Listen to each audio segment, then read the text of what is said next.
Hey, good morning, all. Welcome for our next lecture of the engineering mechanics. Okay, so in the previous sessions, I think so we have started for the discussion of section 2, that is dynamics, and in that we have seen that what does it mean about the dynamics, kinetics, and kinematics. Okay, after that, we have discussed the rectilinear motion, curvilinear motion, then speed, velocity, distance, displacement, acceleration, retardation, etc., etc. Okay, and I think so. Last time we stuck at the point of rotation and circulation, isn't it? बरोबर? सांगा आता बरं Yes, काय? sir. Okay, now tell me what is circulation and what is rotation? Anyone? Motion of particle along circumference of circle is nothing but a circular motion. Okay, and rotation Along the axis. along the Axis of axis, Sir, along the axis of rotation. rotation. Yes, sir. Okay, anyone? Others? motion of blades of fan is circular motion, and motion of that rod is Uh-huh. rotational motion. Exactly. Okay. So I think now you are clear about the concept. So once again, I would like to go for those examples which you have taken last time. आपण जे last time जे example घेतली होती ती बघूयात आपण. कोणते होते एक्झाम्पल आपलं? Earth is moving around its own axis. Okay, earth is moving around its own axis and earth is moving around a sun. Now which is circulation and which is rotation? Around itself is a rotation, and around sun is circular motion. Around, Along its one I will repeat it. rotational. I will repeat it once again. This earth is rotating about its own axis. Is Rotational motion. rotational motion. Exactly. And Rotation exactly. And the earth is rotating about the sun. Rotational motion. is Circular circular motion. circular motion. Okay. Circular motion. Okay. Now you got the concept about the rotation and circulation. Means whenever the object is rotating about its own axis, okay, or about itself, then in that case we used to treat it as a rotation. Whereas circular motion is about the others, we can say, isn't it? So that is the basic concept of the basic idea behind the rotation and circulation. Now I would like to give you another one example. Might be you have observed a car or a bicycle moving on a road, and suppose that we are observing a point marked on the wheel of that bicycle. Cycle वरती आपण काय केलेलं आहे, सायकलचं चाक असं cycle पुढे चाललेली आहे, त्याच्यामुळे चाक तिचं फिरत राहणार ऍक्सिस भोवती आणि पुढे पुढे सायकल चाललेली आहे.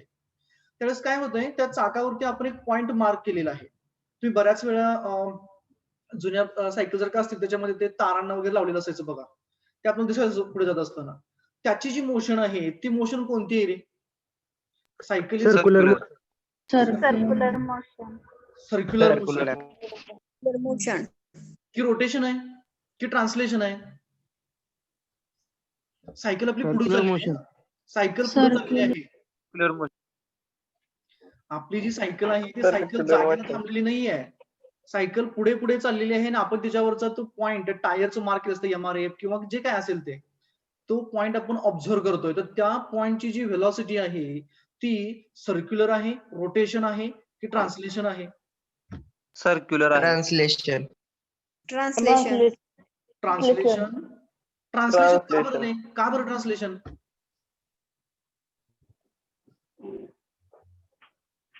ट्रान्सलेशन का बरं आहे? कारण जर का आपण तो पॉइंट ऑब्झर्व केला तर तो त्या पॉइंट मधलं जे डिस्टन्स आहे इतर पार्टिकल बरोबर ते कधीही बदलत नाहीये. That's why it is a translation or a rectilinear translation or a linear motion we can say, isn't it?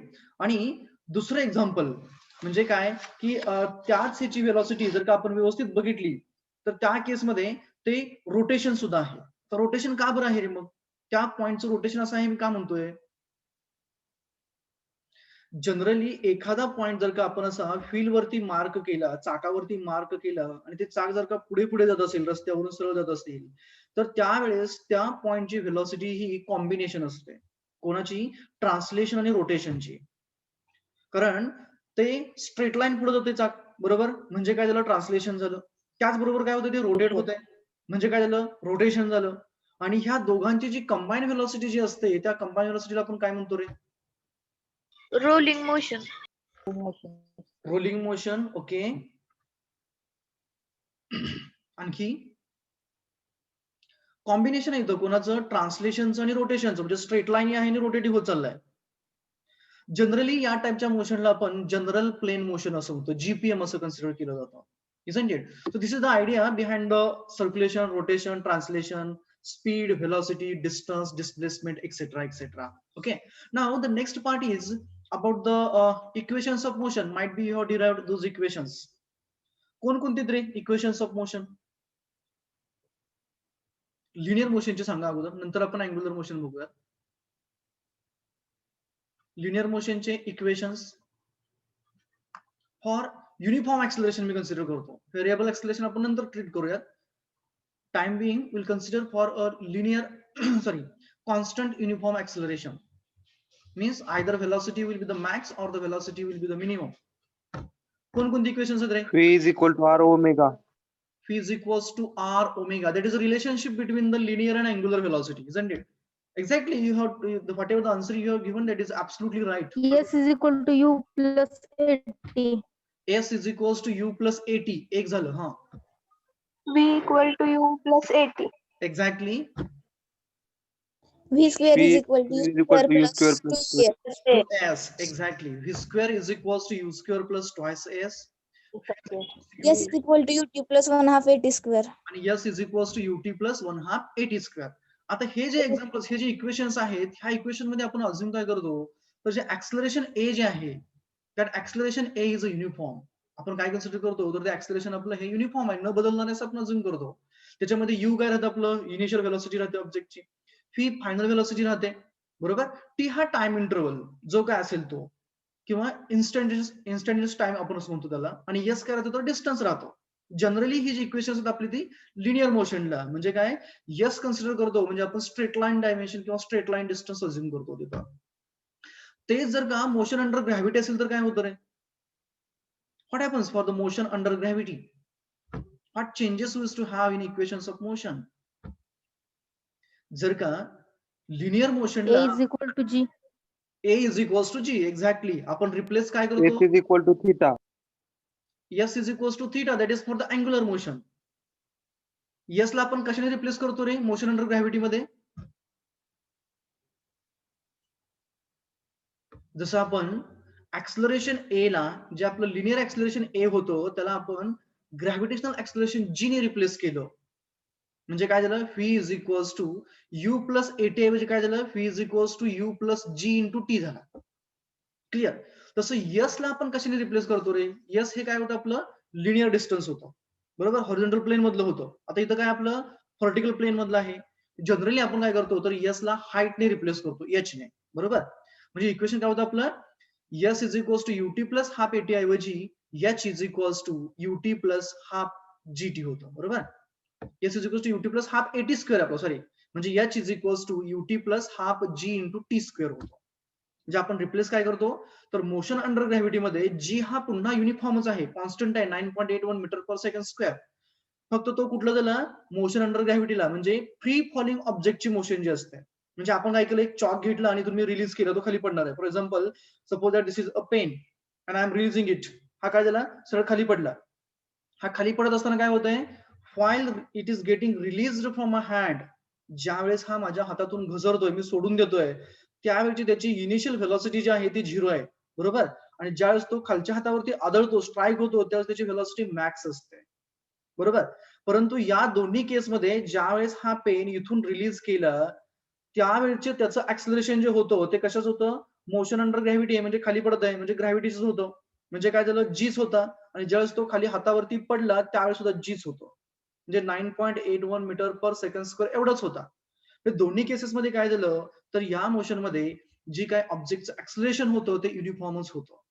परंतु काय झालं, initially velocity was a 0, that is a minimum, and finally when it was striking other point, म्हणजे ज्या वेळेस तो दुसऱ्या पॉइंटला, म्हणजे इथं हातावरती आदळला, त्यावेळेस त्याची व्हेलॉसिटी त्या डिस्टन्ससाठी मॅक्झिमम होती, त्या हाईटसाठी मॅक्झिमम होती.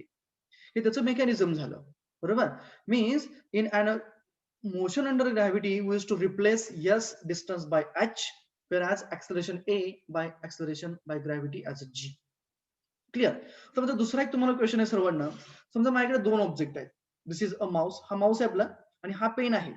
हे दोन्ही ऑब्जेक्ट मी एका ठराविक हाईट वरून रिलीज केले, सोडले आणि ते एका नंतर काय खाली आदळत आहेत, स्ट्राईक होत आहेत.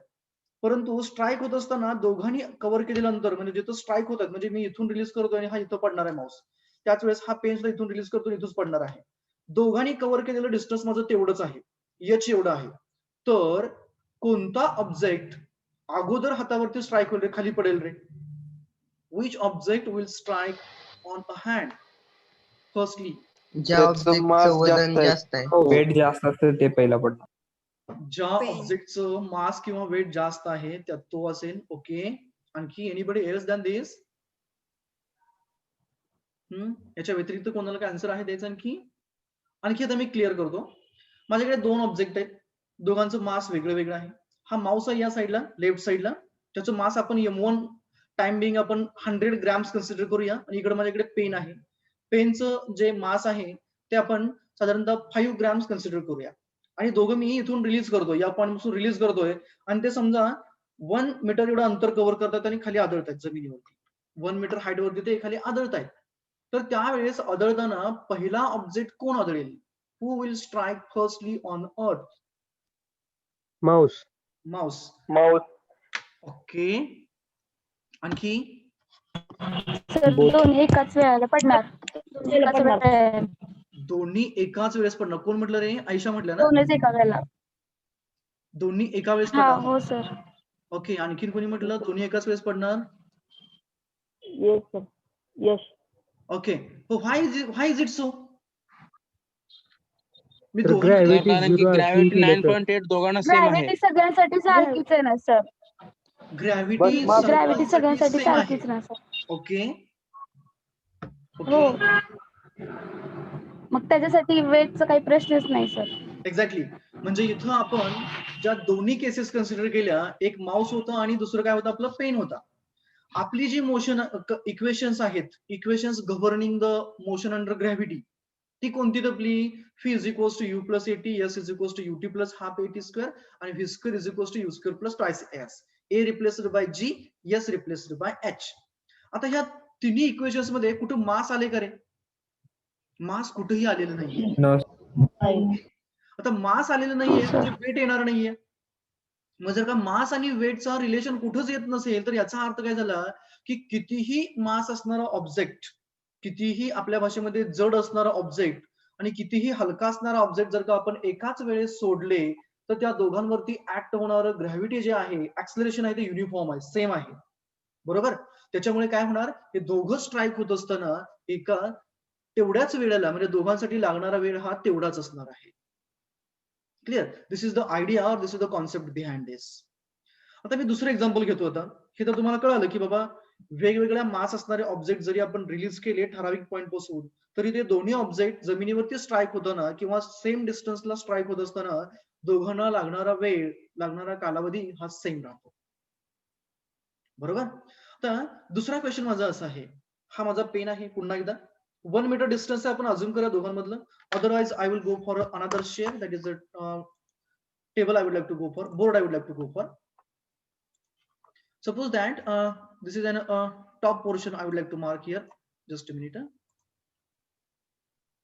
Straight line I would like to take so that you will get the idea of the concept. We can say this is a one point, and the point where which it is going to strike that we will consider as a here somewhere else here.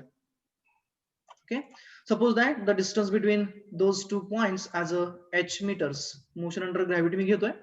So that we will consider the distance as a height. So this as an h we will assume h as a height. Okay.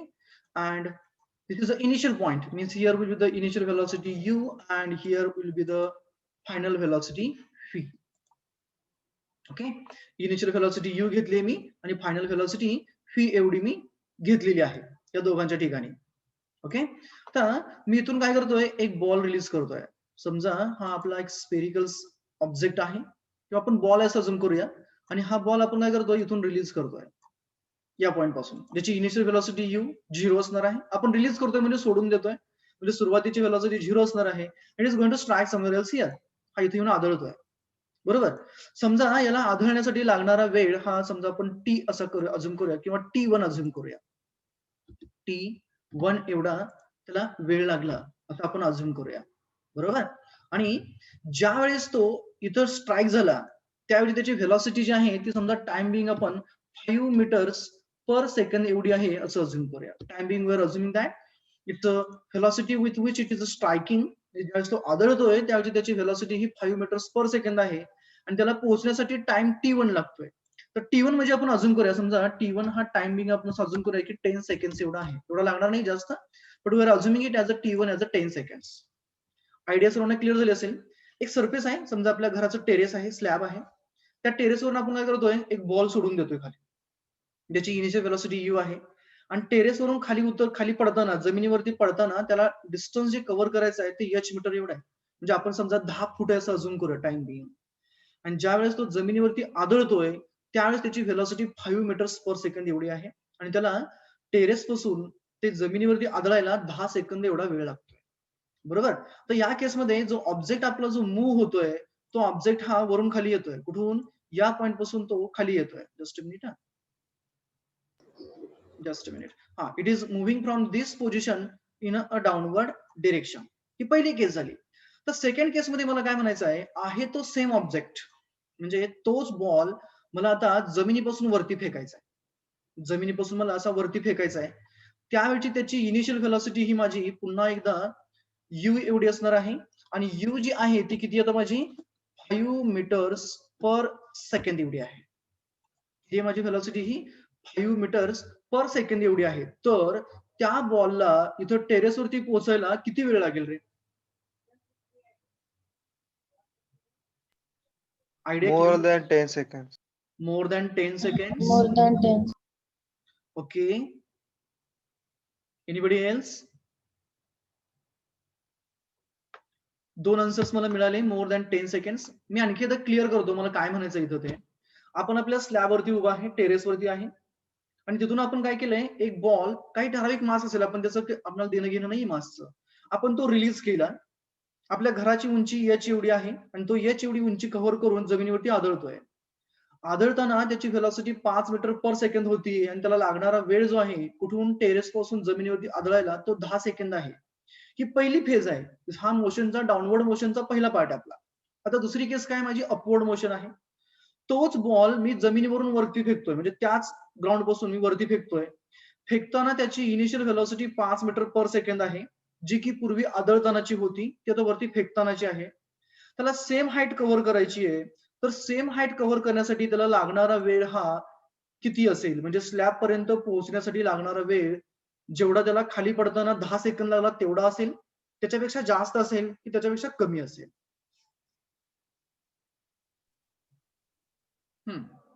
More than 10 seconds.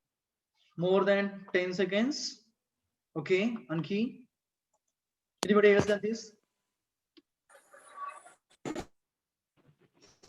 10 सेकंदच लागले. 10 seconds, sir.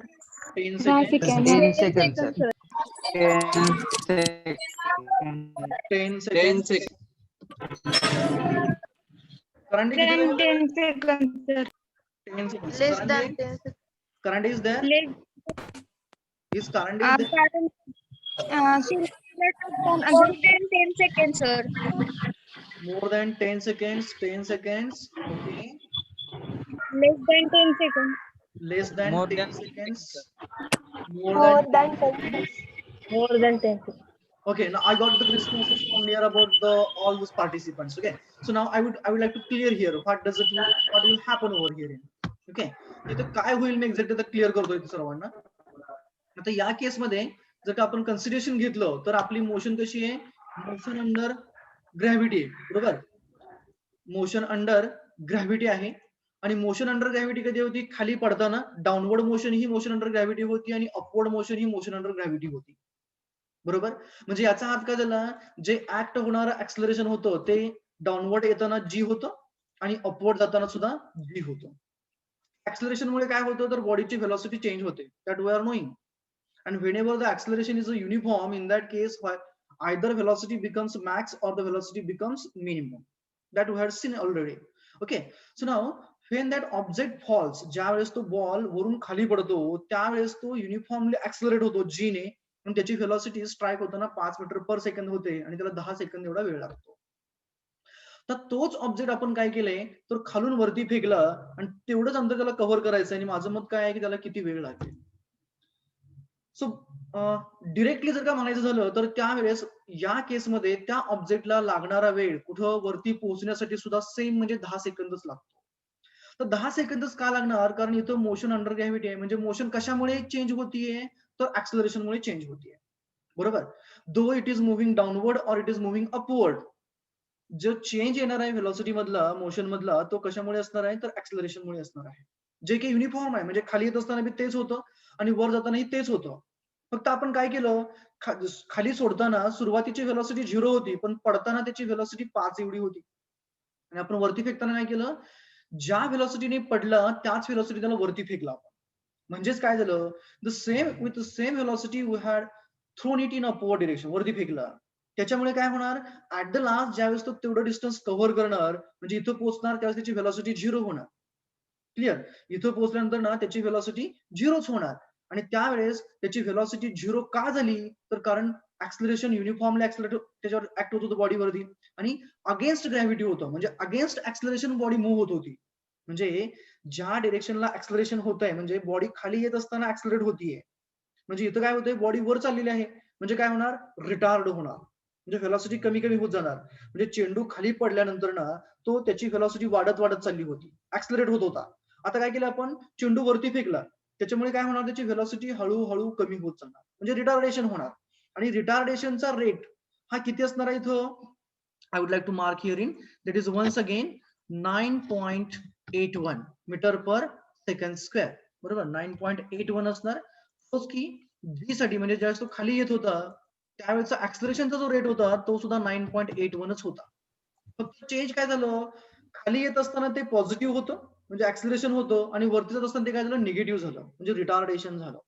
त्याच्यामुळे जो व्हेलॉसिटीचा rate of change असणार that will be the uniform one, as the acceleration is going to become a zero at the topmost point.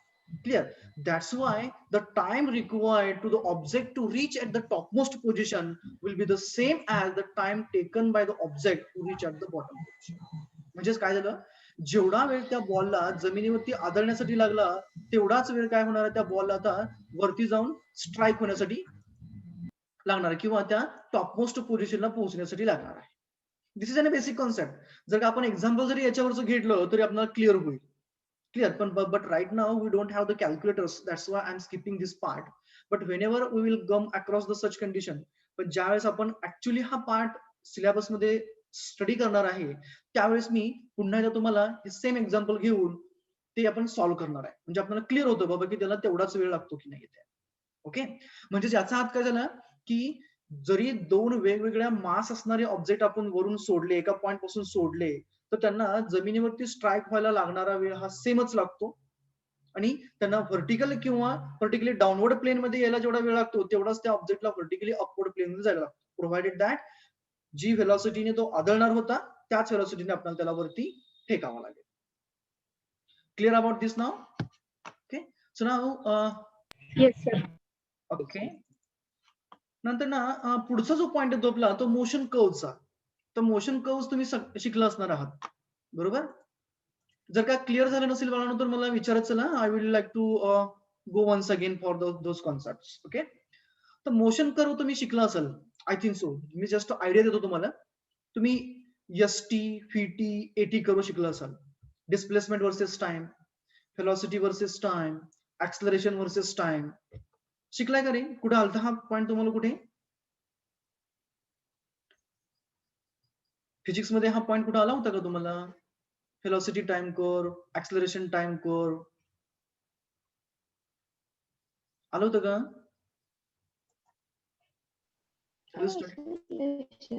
Acceleration मध्ये. Okay, great. काय असतं रे acceleration time किंवा velocity time curve किंवा displacement time curve मध्ये x ऍक्सिसला कोण असतं आणि Y ऍक्सिसला कोण असतं रे?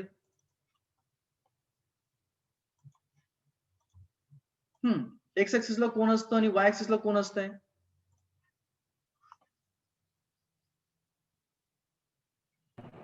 सर एक्स ऍक्सिसला टाइम असते आणि वाय ऍक्सिसला सॉरी डिस्प्लेसमेंट असते किंवा velocity. Okay, just a minute. I would like to mark over here. Just a minute. Give me some time.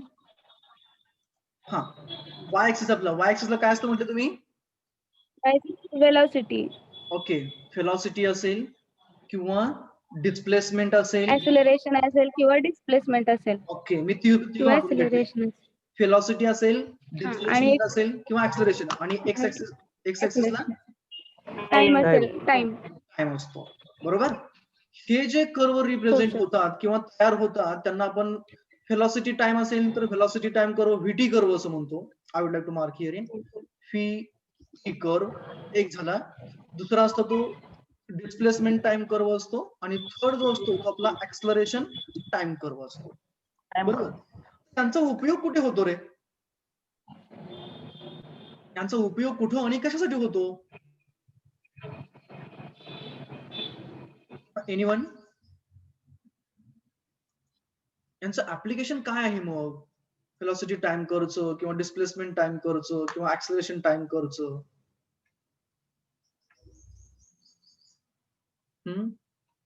Me randomly काही जणांची नावं घेत जाईन बरं का अधूनमधून, त्यांनी आन्सर देत चला. भार्गव, काय असेल ऍप्लिकेशन किंवा यांचा वापर आपण कुठं करत असेल? रेडियस ऑफ गायरेशन मध्ये. कशामध्ये? Just minute. Radius of gyration. Radius of gyration. Okay. Anybody else? Phase difference काढण्यासाठी. फेज डिफरन्स काढण्यासाठी. ओके. आणखी?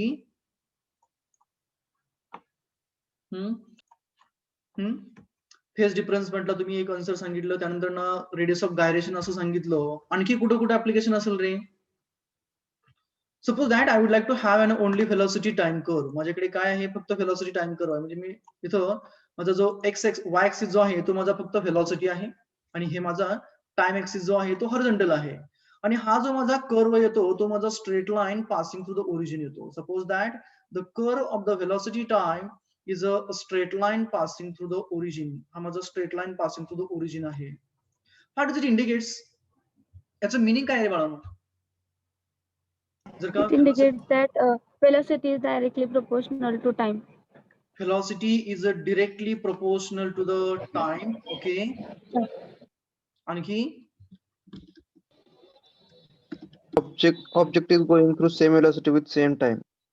Object is once again. Object is going with same velocity with same time. Okay. Great. आणखी? Anybody else than this?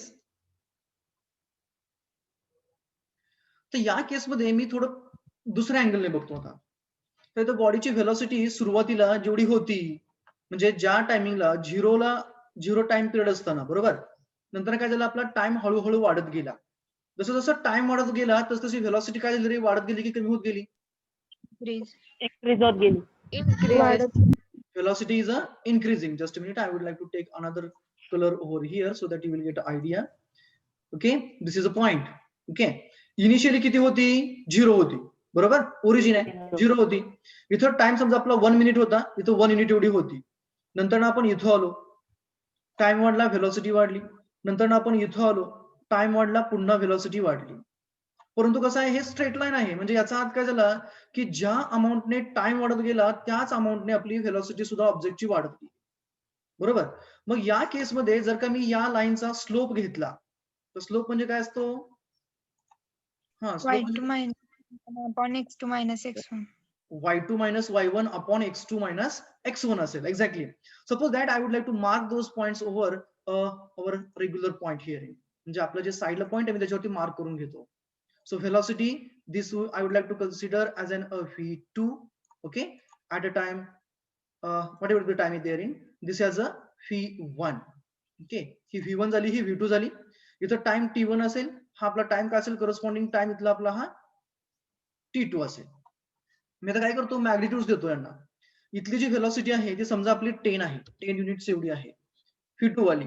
आणि v1 वाली आपली जी आहे ती समजा मी हिला टाइम बिंग 2 युनिट्स एवढी म्हणतो.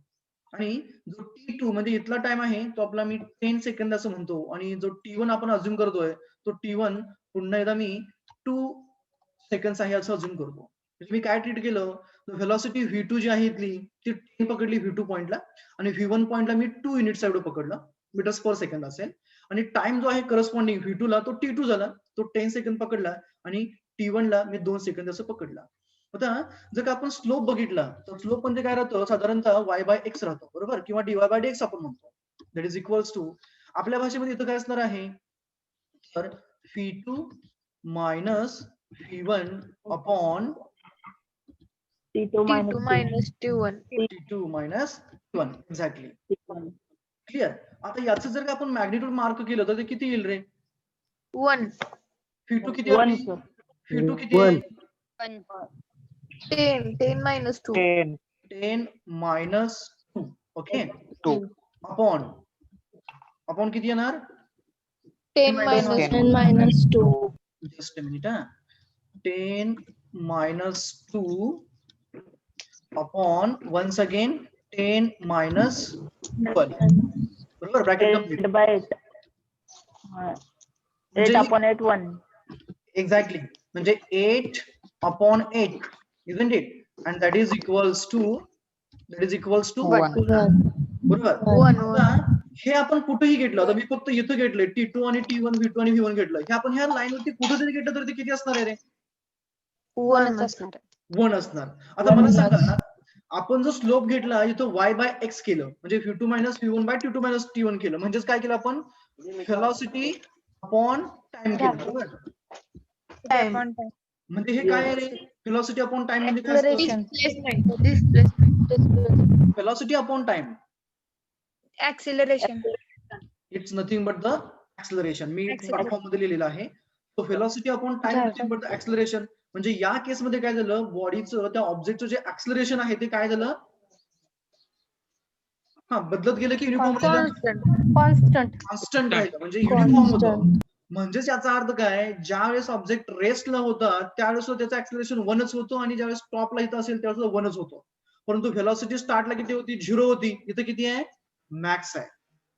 Clear. Means once again we are considering over here that we are proving here that if the acceleration is a uniform, then velocity is either minimum or a maximum.